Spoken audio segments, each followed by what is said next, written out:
Welcome to the Detroit Association of Black Storytellers' Fourth Friday Story Hour, Giving Thanks Dab Style. Tonight's theme is Choosing to be Thankful.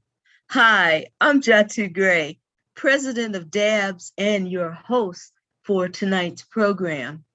I think I know a little bit about storytelling as I am a storyteller, and I've performed in many places in Detroit, the Charles H. Wright Museum of African American History, the Historical Museum, the Detroit Institute of Arts, the Southfield Library, and the Detroit Performing Arts Theater, and the Arab American Museum in Dearborn.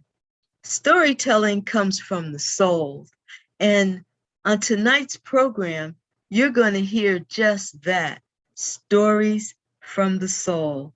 We've got some dynamic storytellers, and I can't wait to hear them, and you'll be excited as I am. Tonight, we're going to start with Janice Burnett. Meet Auntie J. She loves the story, whether telling it to young or old. She loves the stories from family, and she can't get enough of stories that follow the trail of our history and poetry. This story relates a crucial life lesson for a young girl and the contents of an old mildewed letter. The lessons in life, many though they are, particularly the lessons of gratitude, take a lifetime to learn and to fully absorb. Sometimes it's the little things in life that we forget or neglect to be grateful for or show the appropriate gratitude that turn out to be the big things in life. The title of my story today is The Little Things. It was the summer between first grade and second grade that my mother sent me to stay with my grandmother for the summer. I was to join my cousin Mickey, and we were going to spend 7 or 8 weeks just playing and being with my grandmother and her watching over us. Well, I'd always had wonderful adventurous dreams about having a grandmother who lived in the South, because many of my girlfriends and friends that I had talked with after summer vacation had gone down south to spend summers with their grandmothers. And they'd been on a farm, and they played with chickens, chased mules, and picked up vegetables in the garden. That sound like great adventures. They'd even gone fishing. Well, I didn't have that kind of adventure because my grandmother didn't live in the South. My grandmother lived on the south side of Chicago, full of adventures. My cousin Mickey, who was 2 years my senior, she could read big words, she knew how to play double dutch, and she could comb her own hair. She was my big kid idol. I was looking forward to spending the summer there and playing and learning all the things that my cousin could teach me. Well, we look forward to the day, spending it playing and having a good time in childhood innocence. But the first part of our day, after we washed and dressed, was serious business. My grandmother had chores for us. Mickey and I were to take breakfast, the breakfast meal, down to Miss Franklin. She lived in the same building in what we would call the garden apartment today, but it was the downstairs basement apartment in the front of the building. Miss Franklin had been a dressmaker in her day. She worked at a very exclusive boutique in the Gold Coast of Chicago. She could make any dress or suit by just looking at a picture of it. She made my aunt a beautiful wedding dress just by looking at the picture of Grace Kelly's dress. Oh, she could really sew. She had that Singer sewing machine smoking. She always had it going. But the last Christmas, she had had a stroke, and it left her entire right side, her right arm, and her right leg almost useless. And she had to learn how to use the left hand and the left arm to make up for her loss. She hardly left the apartment, but my grandmother would prepare her meals and we would take them. We were the meal couriers. And her sister would come and spend time during the day with her. Often she would say to us when we brought breakfast down, "You girls finish your breakfast and come on back down. I want you to run to Miss Susie's for me." Now, Miss Susie's was the store at the end of the alley, right there on the corner, and the only store that our grandmother would allow us to go to with the two of us. We would go down there. It was a small store, just had little things like eggs, milk, juice, cold pop, some icicles. They would have popsicles in the freezer. But most of all, most important to us, she had a showcase of penny candy. And Miss Susie was so sweet. She would tell us every time we came to pick up a cold Pepsi Pop for Miss Franklin and a packet of Stand Back for her pain. She'd say, "You girls are so sweet to do for Miss Franklin that way. Each one of you, both of you, pick out a piece of candy that you might want and just pick any one." We'd survey the penny candy for at least 5 minutes, looking at each one, measuring to see how big it was. And then, without fail, we always picked the Mary Jane, sure that it would last till we got home. It was the longest chewing piece of candy we could get for a penny. We loved going to Miss Susie's, and we loved Miss Susie's kindness. One day on the way home from the store, Mickey said, "I wonder how much she's going to give us before we go home." I said, "Who? Miss Susie already gave us." "No, not Miss Susie.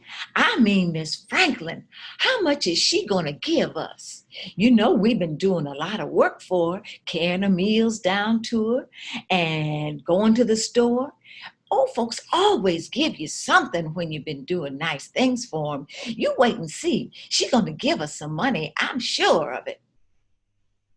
The idea of me doing something that someone would give money for was almost unbelievable, but very intriguing. I loved the idea that possibly I might even get 5 pennies that I could spend at Miss Susie's, or better yet, I could get a dime and go to the dime store. I tell you what, just the thought of that kind of gratitude made me smile a little bigger when I would go and take Miss Franklin her garlic water. I would set it down on the table next to her and say, "I hope it helps your blood pressure, Miss Franklin. Grandma always says that's what it's for. I hope it keeps it down low for you." And we'd smile and say, "Have a good day. If you need anything at Miss Susie's, just call us." Oh, we were looking forward to that, and we were really performing for it. The day came, and just the day before my dad was to pick us up to drive us back to Michigan, my grandmother said, "When you go down and take dinner today, Miss Susie got something special for you two. So I'm going to go down with you because she's so proud and happy to have you. And she's really appreciates all how sweet you girls have been. I'm going to go down there with you." So the three of us went down to take dinner to Miss Franklin. I was carrying, this time at dinner, I carried the iced tea, and Mickey had the dinner. We got down there and she had 2 envelopes. Oh, I was sure.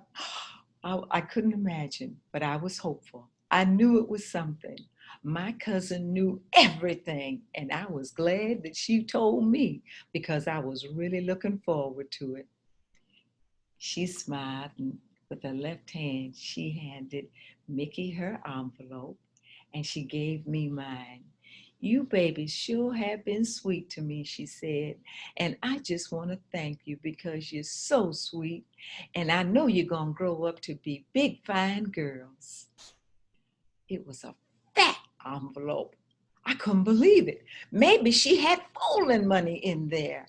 I tore that envelope open with the grace of a wild, wild tiger. I opened that envelope, pulled out a card, a bird on a branch, and a flower behind it. I'll never forget it. I opened it, and my cousin said it first. A handkerchief! She didn't say it sweetly like, oh, a handkerchief. Thank you. She said it like, I can't believe it. A handkerchief. And I know the look on my face must have betrayed my disappointment. I saw the smile melt off Miss Franklin's face. And my grandmother grabbed us both by the shoulder and said, girls, don't forget your manners. I stood a little taller, and we both, in a chorus, thank you, Miss Franklin. And we turned to leave. She said, I hope you all have a safe trip home, babies. And we walked out the door. We walked up the stairs in total silence, walked into the apartment with equal silence. I knew my grandmother was going to let us have it with both barrels.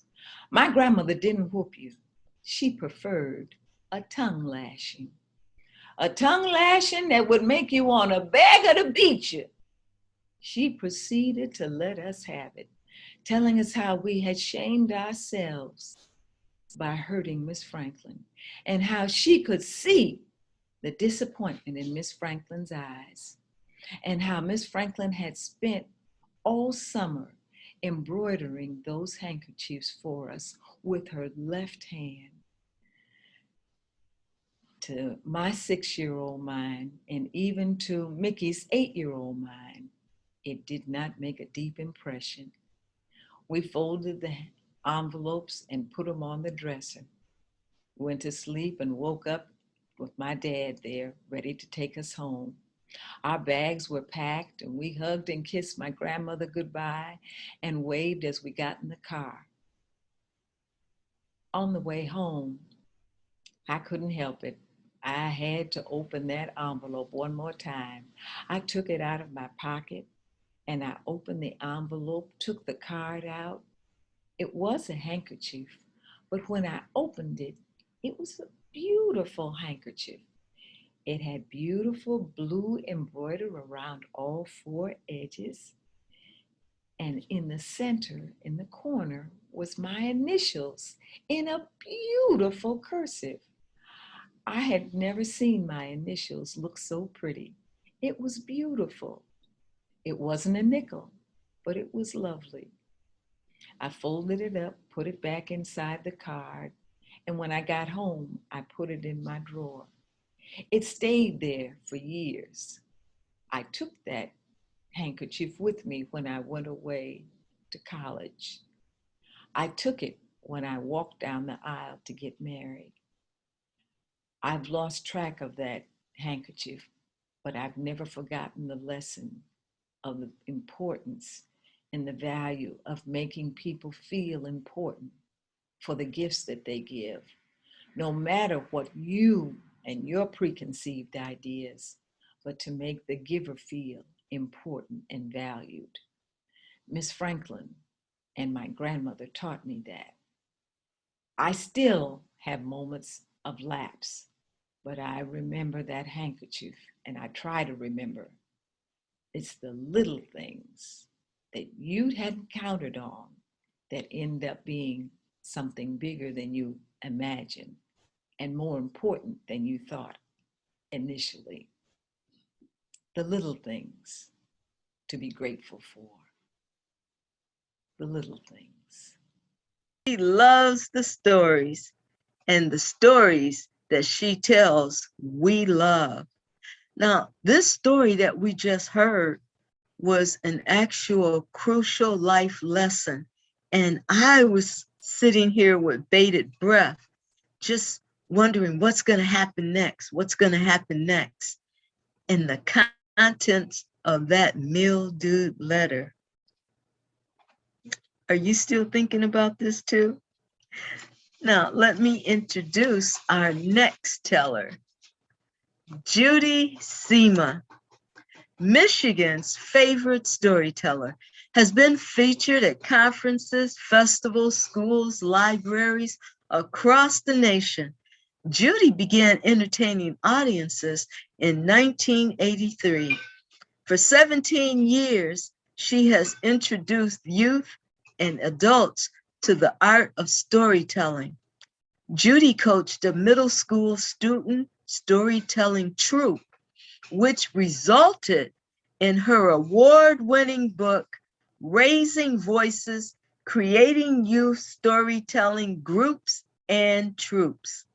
The National Storytelling Network calls Judy the Pied Piper of storytelling in Metro Detroit.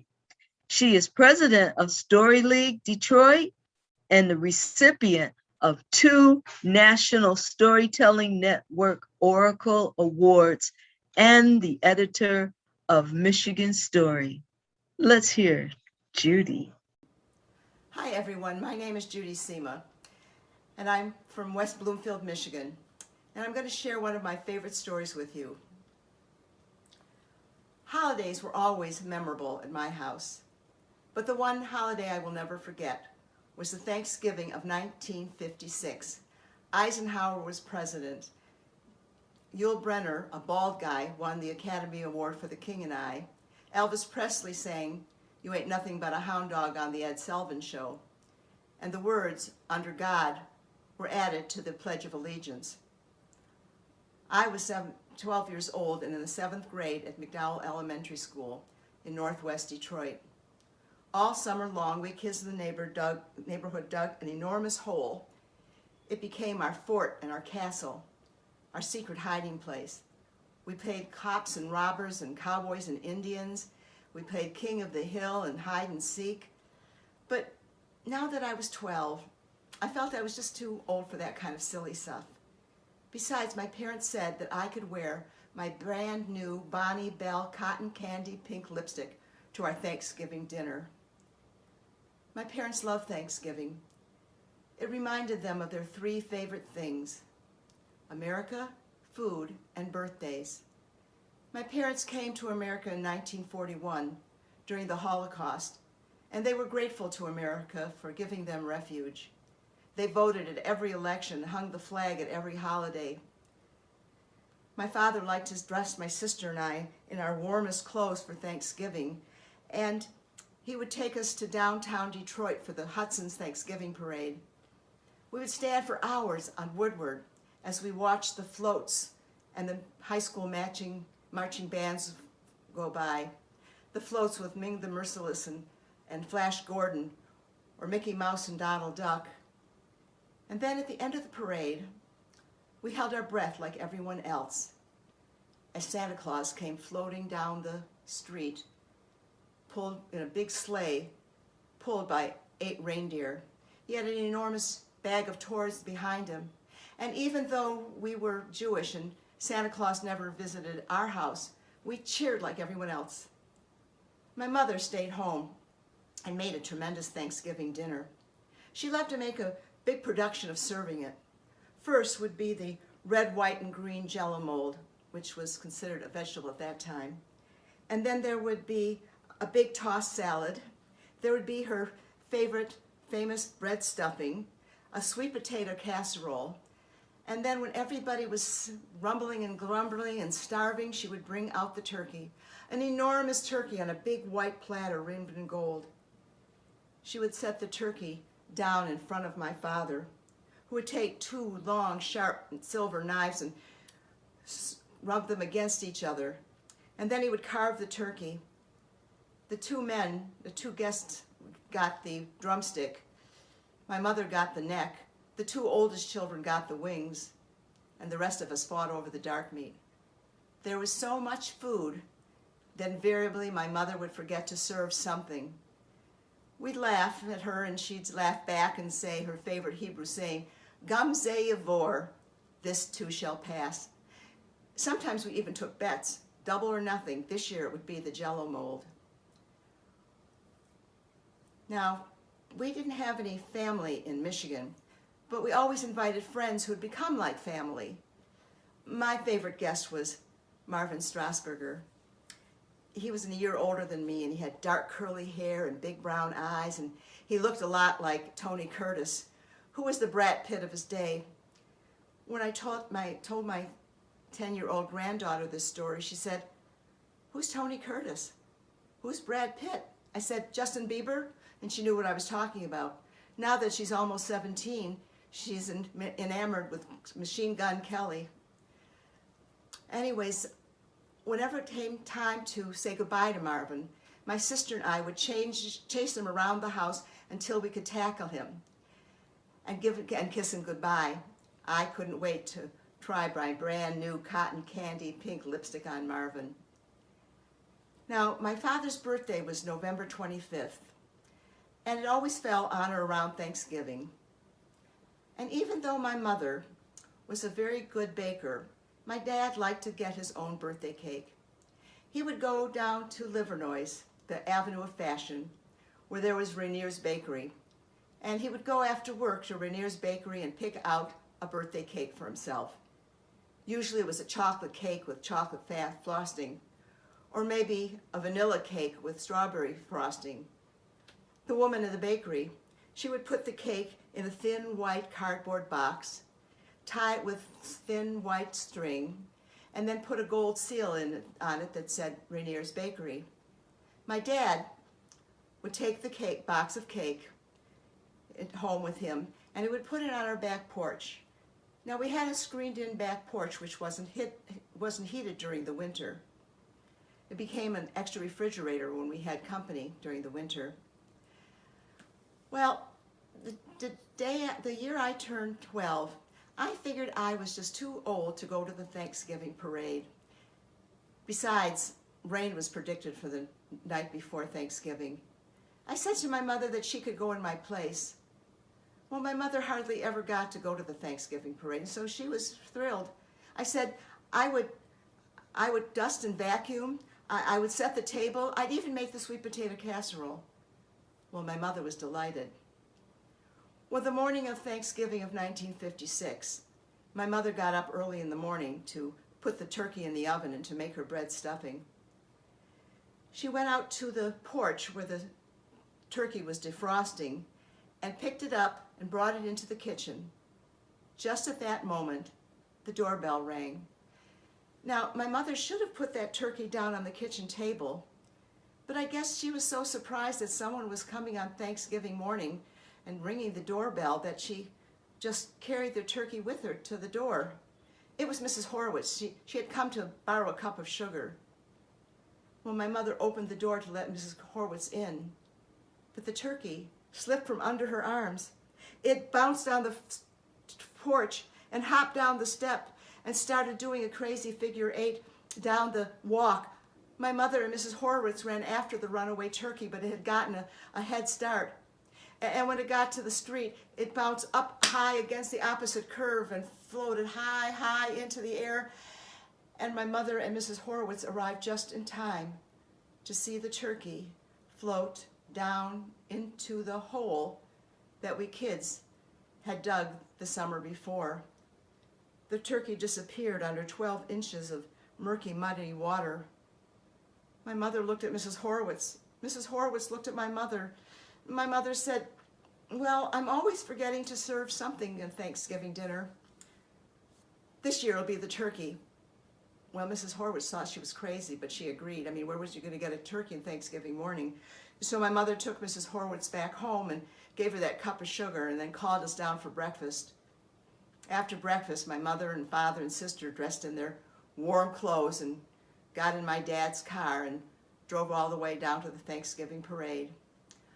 I went upstairs and I practiced putting on my Bonnie Bell cotton candy pink lipstick. I combed my ponytail into a perfect corkscrew. I tried on different outfits, and then I went downstairs and I dusted and vacuumed. I set the table for 12, and then I went into the kitchen to make the sweet potato casserole. I peeled 5 pounds of sweet potatoes, and then I put them in a big pot, filled it with water, and turned on the stove. It takes about a half an hour or so for the sweet potatoes to cook. So I called my best friend Marion. Now Marion and I always have a lot to talk about. Usually it was boys. I told her that Marvin Strasburger was coming to our Thanksgiving dinner, and she said, "Isn't he the one that looks like Tony Curtis, who was the Brad Pitt or the Machine Gun Kelly of his day?" And I said yes, and we talked for a while about some other boys. And then the potatoes were done cooking, and I hung up from Marion. Now, I was kind of tired of all the work that I had done that morning, and so rather than mashing the sweet potatoes with a fork, I decided that I would put the sweet potatoes in my mother's brand new Aqua Sunbeam Mixmaster. First I put in the potatoes and a stick of butter, a cup of brown sugar, and a can of crushed pineapple. I turned the Mixmaster on high, and just at that moment, the phone rang. It was Marion again. She wanted to know what color lipstick I was going to wear. All of a sudden, a glop of something warm and wet hit me on the back of the head. I turned to look, and another glop of something warm and wet hit me in the forehead. It was the sweet potatoes. I didn't even say goodbye to Marion. I just hung up the phone and turned off the Mixmaster, but it was too late. There were sweet potatoes all over me, all over the floor, all over the walls. It took me an hour to clean up the kitchen. And as I walked up the stairs and changed my clothes and redid my ponytail, I could hear my parents' car coming up the driveway. Now, my mother always forgot to serve something, so usually it was the sweet potatoes, and I decided not to say anything about it. My parents came in the house, and we had a quick lunch. And after lunch, my sister shooed us all out of the kitchen. She was going to make the tossed salad. I ran upstairs to call Marion to tell her what had happened with the sweet potatoes and the Mixmaster. And then, at 6 o'clock on the dot, the doorbell rang. It was our company. We let them in. We didn't do hors d'oeuvres or appetizers. Everybody just sat down at the dining room table and waited for the parade of food to begin. First, my mother brought in the red, white, and green Jell-O mold, and then she brought out the wooden salad bowl that was covered with a dish towel. She took the towel off, and the bowl was empty. We looked at my sister, and my sister said, "Well, you know, my new fourth grade science teacher, Mr. Angelotti, who looks a lot like Tony Curtis, who was the Brad Pitt of his day, or Machine Gun Kelly. Well, Mr. Angelotti had 2 rabbits, and I didn't want them to go hungry over the long weekend, so I brought the salad there. But I'll get the sweet potato casserole," she said. And before I could stop her, my sister jumped up and ran into the kitchen and returned with the casserole, the sweet potato casserole dish. She took off the lid, and the only thing in the casserole dish was mini marshmallows. And then I had to explain what happened with Marion and the Mixmaster, and she said, but I said, "You know what, I'll get the turkey. That's the most important part of the meal, isn't it?" And I ran out, and as I reached the kitchen door, I could hear Marvin's stomach kind of rumbling and grumbling a little bit, and I licked my cotton candy pink lipstick. I went into the kitchen. I opened up the oven. No turkey. I went on the back porch. No turkey. I looked in the refrigerator. No turkey. Even the broom closet. No turkey. I returned with the white platter rimmed in gold with my mother's famous bread stuffing in the middle of it, and set it down in front of my father, and my mother said, I lost the turkey. She said, but Gamze Yavor, this too shall pass. I'll get the dessert. Everybody likes the birthday cake the best. And before anybody could say anything, she went out to the back porch where my father had put the cake, and she brought it out to the table and untied the string and broke the seal. And there in the box was a day-old rye bread. We all looked at my father. My father said, well, I left work late yesterday afternoon, and when I got to Rainier's, there were no sweet rolls, there were no cakes, there were no donuts, there was nothing but this day-old rye bread. I told the woman in the bakery that my wife usually forgets to serve something in Thanksgiving, just put the rye bread in the box and tie it up and put the seal on it. Nobody will know the difference. Well, we all looked at my dad. We looked at each other. Our stomachs were rumbling and grumbling. And my sister said, this is the worst Thanksgiving dinner ever. And my mother said, nonsense. We've got plenty of food. We've got the Jell-O mold. We've got the stuffing. I can make a pile of, I've got all kinds of lunch meat in the refrigerator. And so I went with my mother into the kitchen, and we made a big pile of sandwiches. I opened up 3 cans of Libby's fruit cocktail for dessert. And we sat around eating the sandwiches and the fruit cocktail, and when we were done, we loosened our belts and sat back down and took a breath, and my mother said, you know, this might not have been the best Thanksgiving dinner ever, but we have the most important things. We have our families, we have our health, we have good friends, and now we even have a story to tell. And in case you weren't wondering about Marvin and my sister chasing him around so we could kiss him goodbye, we chased Marvin goodbye, and I could try my new Bonnie Bell Cotton Candy lipstick on Marvin. You just enjoyed the Pied Piper of Metro Detroit. And I know you love those stories. But you know, I got another one for you. And you're really gonna get excited about this one. And I'm talking about Ty Gray L.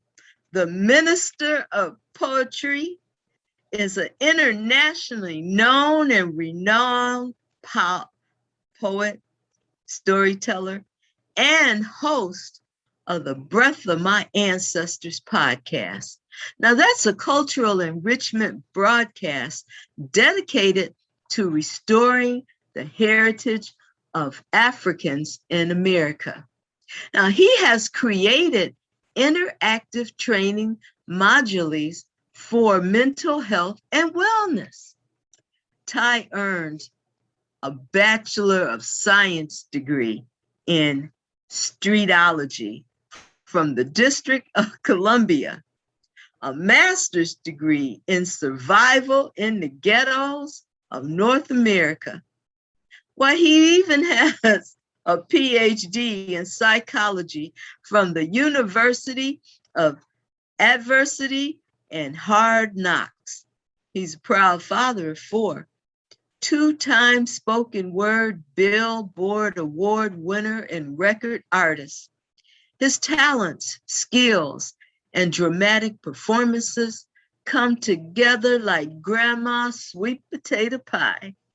And without further ado, let's hear Ty Gray L. Jambo, Abaragani, Ashe. I ask permission from my ancestors and my elders to speak. Thank you very much. First, I have to tell you a brief story about Lightning Gray. In 1999, on the cusp of 2000, I went to sleep that night. I woke up 4 o'clock in the morning and I heard a voice say, you have to tell my stories. The voice said, hurricanes are the breath of my ancestors. My name is Lightning Gray. You have to tell my stories. And the stories started to come. And so tonight, I will be speaking to you in the voice of Lightning Gray, the cakewalker. So the next voice you hear will be that of Lightning Gray, the cakewalker. My name is Lightning Gray. And as we's talking, I'm 221 years old. I was born in a stable over the Water Street in Bladenburg, Maryland, in the year our Lord 1800. Folk always ask me how come I come to live so many years. I ain't rightly sure. I expect it might be because the Lord run his electricity through me 3 times, to my recollection. And I electrocuted at least about maybe 7, 8 more times while I was working on Master Samuel Moss telegraph lines over there, running them from Baltimore to the Washington district. We put up the first line running in this country from Baltimore to Washington. The first Morse code that traveled through them lines back in 1844, we were the one that put up the lines in the first place. But that's my story. And I have to tell it to you at another time, because I come here today to tell you a story about Thanksgiving. And the first thing that come to mind was Sagebrush Sadie Wilson and her emancipation story. One of the strongest women I ever know. I met her back in 1940. She's getting on in her age. She's 95 years old at the time of her telling this. And she's asked, as we was all just sitting around fibbing, chewing fat, she's asked if she had anything to be thankful for. And she says she's thankful for Thanksgiving itself. And she's thankful for Emancipation Day. Hear what she say in her own words to my recollection. I was born on a 50-acre strawberry patch about 50 miles west of Duval County, Florida. Now, all my brothers and sisters in later years used to claim they from Jacksonville. But the truth of it is that all 17 of us come from a little spot in the day named Piedmont. My mama had 17 children in 20 years, and I was the 17th of them. Now, my given name is Sagebrush, because my mama say she had a vision when I was born that tell her that I'm gonna be blowing all over the place and that I wasn't gonna put down no roots nowhere, she said. My youngest brother, Jake, who was only a year older than me, could never get his tongue around Sagebrush. And that's how I come to be called Sadie. By the time I was 12 years old in 1857, I was taller than all my brothers, except for Matt. He's so big, he had to duck down every time he crossed the door sill.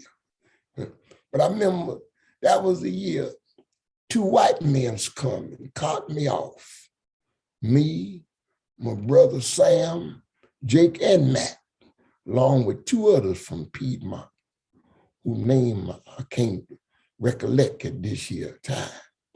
But they come like thieves in the middle of the night. They put chains on us. Then they hauled us up over to the jail in Jacksonville.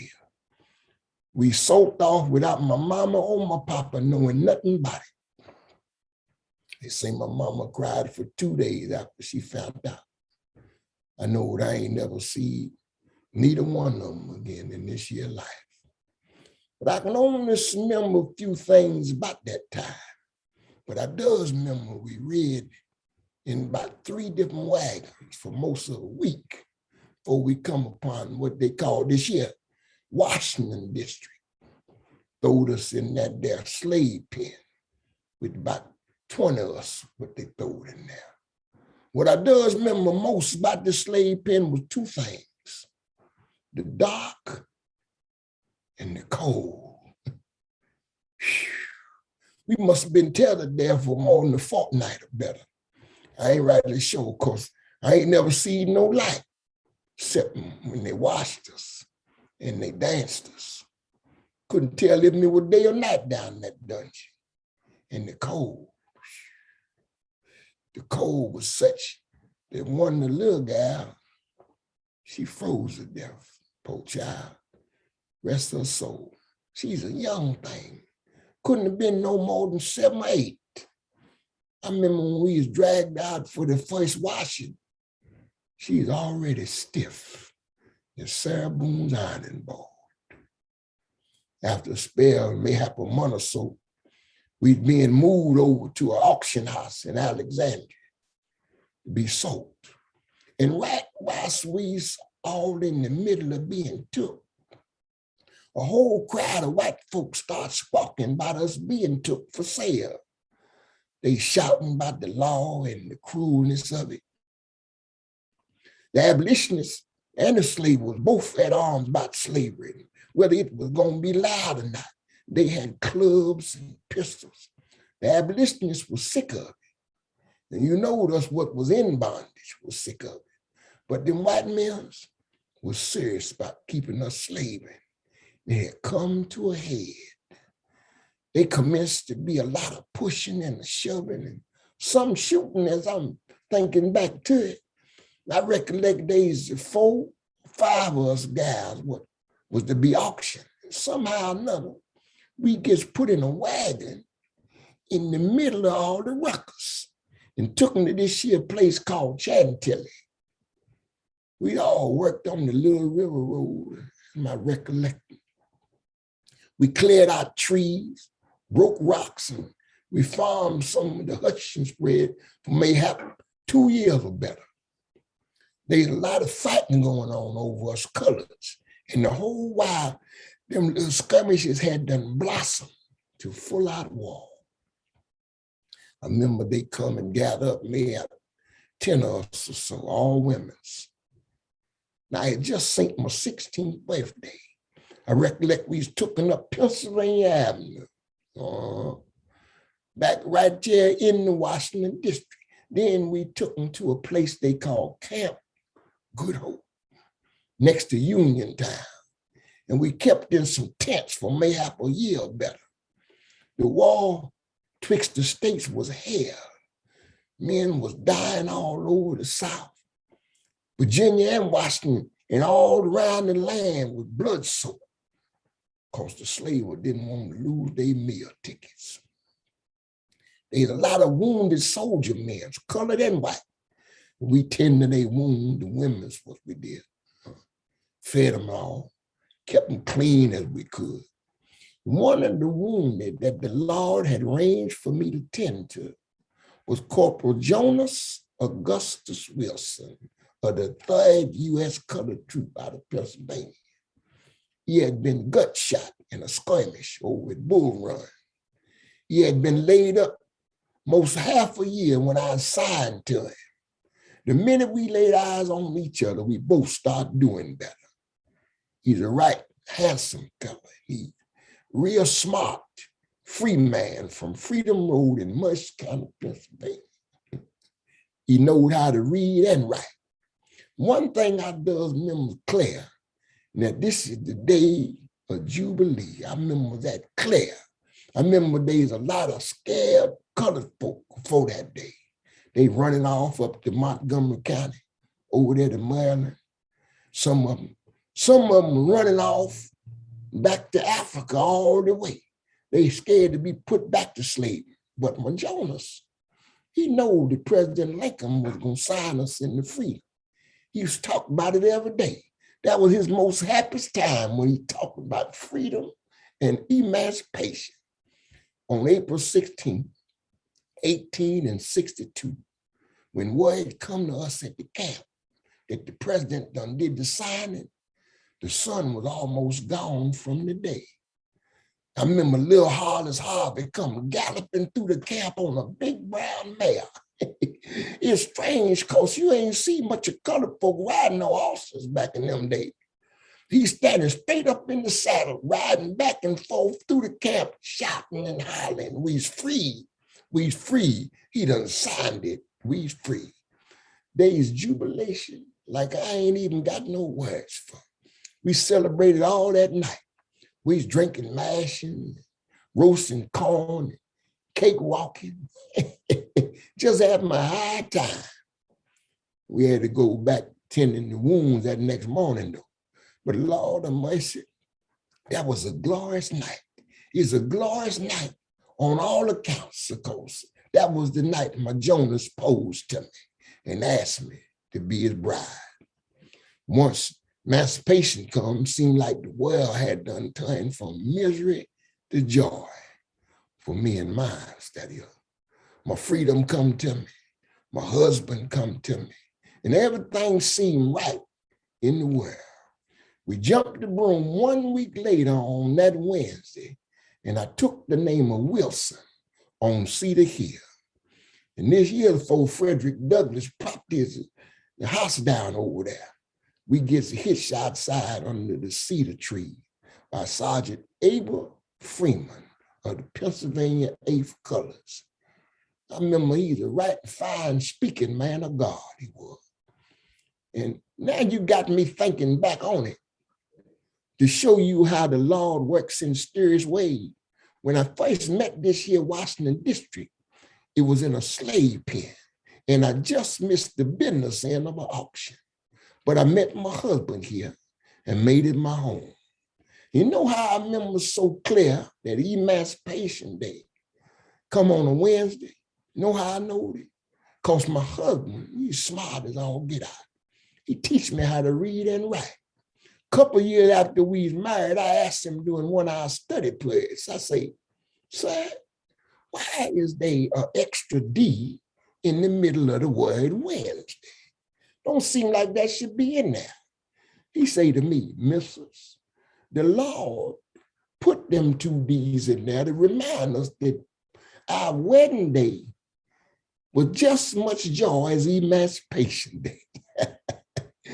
Then I asked him why he think President Lincoln declared Thanksgiving come on Thursday instead of any other day.